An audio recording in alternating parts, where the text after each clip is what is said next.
Fidel Castro, the Cuban dictator who ruled the island nation since 1959, died yesterday in Cuba. His brother Raul, the hereditary dictator, made the announcement on state-run television last night. Now, we're seeing the normal obituaries out there. He's being praised in Cuba. He's being praised in other communist nations. He's being basically demonized here in the United States. I want to break down here the basic real history of Fidel Castro, because hindsight is 2020, and this guy has been around politically for more than 60 years. Much of it's been declassified. Fidel admitted to a lot of it, so we really have a clear picture of who Fidel Castro really was. Number one, he was a larger-than-life legendary figure, very strong male figure, a great military tactician, a very strong leader. Definitely the stuff of living legend. He's now passed into legend. That said, he was a horrible communist dictator who conservatively killed several 100,000 of his own people and imprisoned several million and tortured several million. That's incontrovertible. But what you're not going to hear about on the news today is admitted fact if you just go look it up in any military annals or historical annals. Starting in the mid-1950s, the CIA wanted to put pressure on the Batista government to go along with Western directives, so they began funding the movement of Fidel Castro as a rebel movement. Castro kind of flipped and became a communist, and so by 1960 or so, by the time he got into power, he was the biggest enemy we had. But he had been called by Eisenhower in the mid-1950s the Abraham Lincoln of the Caribbean. So again, that stuff you're not going to hear on the news, but it's a fact. It's in mainline history books that he was funded by the CIA. So was Ho Chi Minh by the predecessor, the OSS, during World War II. But that ended up blowing back. So really, Fidel Castro, if you want to say anything, was a giant CIA blowback on the West, and Cuba that makes Miami even today pale in significance with the hotels and casinos and entertainment, was the jewel of the Caribbean, and now is a trashed mess. So he is giant blowback. He's also one more tombstone over a civilization to show us how communism doesn't work, how it creates nightmare systems. Look at China, look at the Soviet Union. Anybody who really practices it kills tens of millions of people, like the communist Chinese did. They started leaving communism, going to just pure fascism. Look at Venezuela collapsing today under communism. First, they denied they were communists for 15, 20 years, almost 20 years, and now they admit they're communists, and they can't even keep the lights on for more than a couple hours a day, even though they have giant supplies of coal, oil, you name it. So again, just like North Korea or any of these other countries that go communist, they do not deliver anything but hell on earth and hereditary dictators. You have the hereditary dictator in the 1940s through the 50s, Kim Jong-il's father. Then he has Kim Jong-un, a stunted, insane, megalomaniac demon who thinks Dennis Rodman's cool. Hereditary dictatorship. Now we've got Raul Castro. And the word is they're going to pass it on to family. And there won't be a word from any of the communists on the street, no one, about why is it hereditary? It's dictatorship. I'm expecting the North Korean leadership to start wearing crowns or something, or ceremonial headdresses. Communism is slavery. It's got a bunch of fancy political maxims and systems. Some of it's true about how economics works, but their solutions are a fraud and always delivers vertically integrated central systems of control.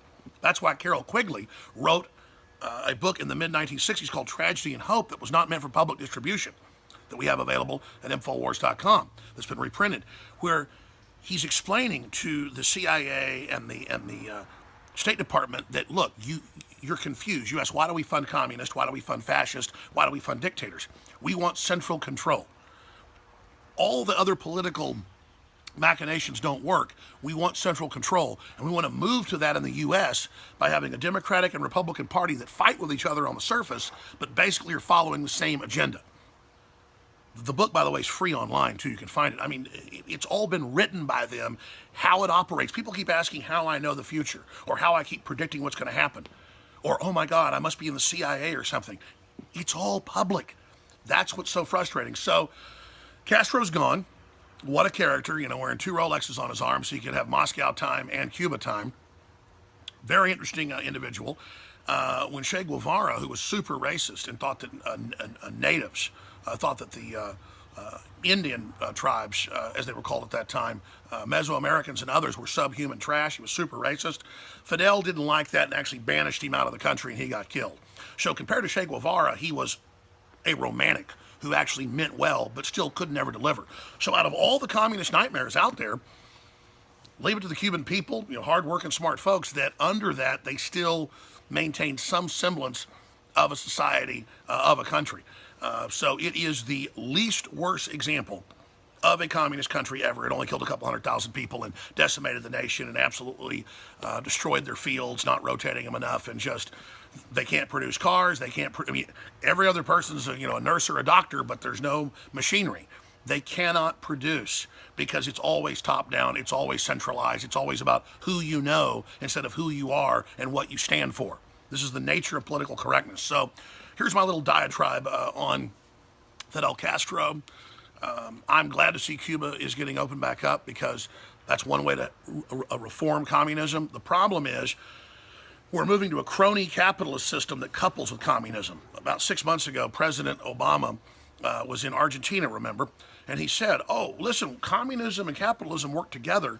China's the model. We need capitalism globally, but nations to be communist. That means you get 30 cents an hour, you're a slave working 16 hours a day at a Foxconn lab, you're under communism, but then the big multinationals, they get all the iPhones and all the goods, and then they get to fly around on jumbo jets with their mistresses on the Google airplanes and stuff, see? So, oh, no, we're capitalists. We get airplanes and we get air conditioning and we get cars. You don't, you get communism. And that's why they've had multiple Chinese presidents who were appointed by the Central Committee and the Politburo come out and say, under our communist system, we have achieved pure capitalism.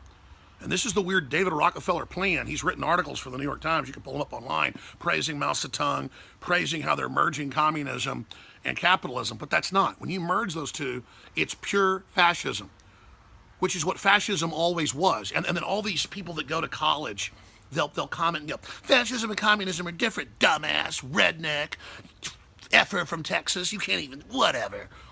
Here, I'll do it in an English accent. You have to understand that I've read dozens and dozens of textbooks written by the elites themselves admitting that the true system is corporatism or fascism and that communism was deployed by British intelligence to bring down Russia and other areas to get serfs that were demanding emancipation from feudalist systems under the czars, and others could then be put into a new political system of even greater slavery and control, believing they were being empowered the entire time. Now, this is actually written by the governing classes. So, before you tell me that I am not an intellectual because I'm from Texas and we only ride horses and are still in the Stone Age, y'all, it would be important for you to understand my success in the media, in systems, now being bigger than the BBC and the New York Times combined according to Quantcast and other major rating services. I know you've been taught in your pseudo-intellectual system to just dismiss any real intellectual or historical information and foppishly declare yourself an incredible intellect. But this is the suboid synthetic systems that are actually frauds. If you wish to diverge from your current system of mind control and be successful, then you will actually follow what I say, research the information, and open yourselves up into a greater world. There, does that please you, Butter, if I speak like that for you? How about maybe a New York accent would be better for you, or Atlantic accent, or continental, quite continental? How would you like me to speak to you so that you can understand history and how these forces work? You do not want centralization. You want free market. Even 5% free market will outperform everything around it because of choice. Everyone will go to it. That's the thousands of choices. That's all the different electronics and medical equipment and systems and art and literature and culture you have. The only problem is it produces such a giant, huge amount of surplus and such largesse that if we don't stay on our kids and they don't stay on theirs, we become decadent scum who inherited the empire of ideas that our forebears fought to carve out and give us. So, it is the Republic. It is the New Atlantis. It is the vision of absolute, total, transcendent geniuses if you will take it in your hands and if you're good enough to see it and accept it and pull the sword Excalibur from the stone. You're going to read what Francis Bacon wrote? You're going to go read what George Washington said and Thomas Jefferson? Do you have any idea? They are the ones that envisioned all the science, all the technology, everything. 300, 400 years ago that we would go to the stars, that we would discover how everything worked. They're the ones that discovered the planets were round and that we orbited the sun, and thousands of inventions by just that current set of founding fathers, over 500 by Benjamin Franklin, including channeling electricity. And then you sit there pissing on them when they gave you the stairway to heaven, the stairway to Elysium, because they believed in you. They thought you were special instead of scum like the royalties thought. They saw King George III all inbred, mentally ill, and delusional, people wiping his ass. And they wrote letters saying, we're not going to have leaders where we wipe their ass. They could all speak 4 or 5 languages. If you were rude to them, they'd take you out in the street and kill you in a sword fight. They were badasses. And that's why the globalists piss on them all day. They launched a real revolution in 1776 that was building for hundreds of years. The true explosion of the Renaissance. The enemy then launched a counterfeit the same year in Europe and then launched their fake revolution a few years later, which was all about enslavement and death. The enemy is hijacking our true revolution. And let me explain something to you. People say, oh my God, Alex Jones is a member of the Illuminati. Ladies and gentlemen, I am the head of the Illuminati. Have you figured that out yet? The head of the damn thing. But I wasn't brought up in that.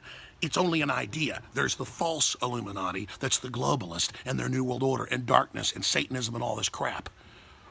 To sit there and say I'm the head of the Illuminati means only I'm the head of wanting light, wanting freedom, wanting people to love God, love Jesus Christ, wanting to build a better world and help the sick and build others up and not use those below me. You could become the head of the Illuminati. If Donald Trump actually delivers on half of what he says he'll do, he'll be the head of the Illuminati. But quite frankly, right now, I'm the #1 person worldwide they call the #1 conspiracy theorist in the world. What does that mean? I question the mainline doctrine. I question the mainline garbage. I expose it. I'm a heretic to their frauds. Okay? They're the counterfeit. They're the Jacobins. They're the French Revolution. They're the fraud. They're not the real Atlantis, ladies and gentlemen, that real Christians dreamed of and really wanted to set up and were willing to come here and die in massive numbers to try to build to get away from tyranny. And of course tyranny followed them. And of course it was still there. But it was an idea that was true that God saw. Again, the devil masquerades as an angel of light, the Illuminati. I don't say that I'm the head of the Illuminati to be arrogant. There's no secret meetings. It's all a bunch of crap. I just use that as a term because they're the counterfeit. The stupid movies with, making hundreds of millions of dollars, about Illuminati this and, and the new movie with, that moron Tom Hanks sitting there where, there's a government plan to sterilize everybody. And they're just revelation of the method telling you through their counterfeit Illuminati what they're doing to you. See right through them. And they're such a frickin' joke. And again, this isn't meant for the profane. This isn't meant for people that don't have the depth of understanding. They'll just say, oh my God, Alex admits he's the Illuminati. It's a figure of speech. You, if you're for true light, aren't the Illuminati. That's a term they use. It just means you want freedom. That's all it means. You want to be awake. You want light instead of darkness. But who masquerades as the angel of light? God's the real light. You see, it's just so crazy. I'll sit there and tell them, hey, those graphics we use on a movie where it shows the pyramid and then it burns up, put that as an intro. And I walk in and I go, you just did an intro where the pyramid doesn't burn up. They're going to now say I'm pushing pyramids, But then I realize it doesn't matter. The weak-minded are always just going to want to accuse me of being bad because they're spiritually bad and just want to give in to not making the world better. They just want to never recognize good when it's actually arriving. They don't want to actually take the world over and make it better. They want to just lose and denounce everything as bad. It's like if I say, if the University of Texas makes the sign of the devil, they don't mean that. It means hook 'em horns. But when other people do it, it is the sign of the devil.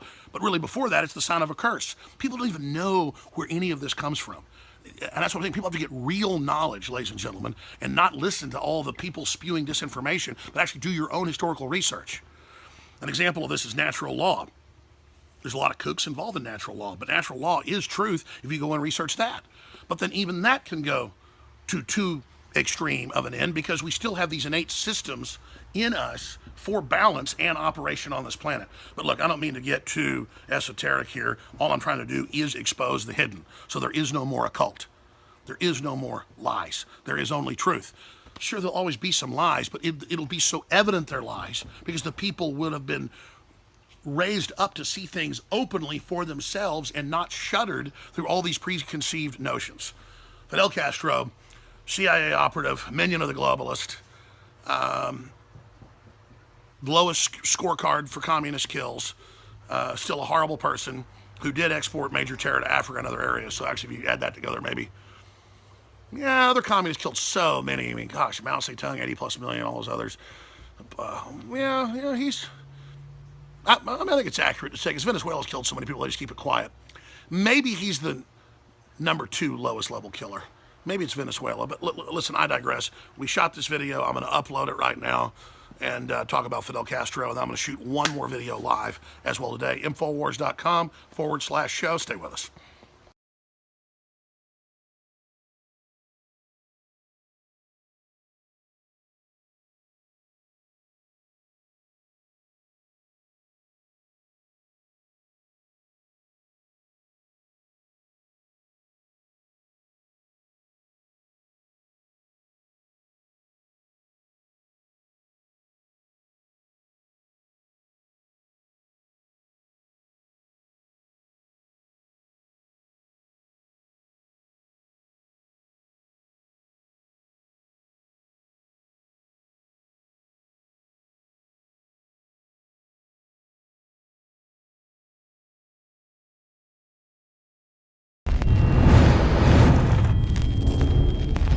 Look, I'm not going to sit here and say, see, I told you so, that communist Chinese-style net censorship was coming to the web, because it's already here. It's being announced. The way you keep the internet open and free is you get involved more than ever. Go to Infowars.com/app. A new battleship in the fight. Infowars Live, available right now. We're looking for a crew to man it. You gonna sit down and play games and be a trendy? Or are you gonna be part of history? Don't sit by and let the internet and free speech be stolen from you. Take action.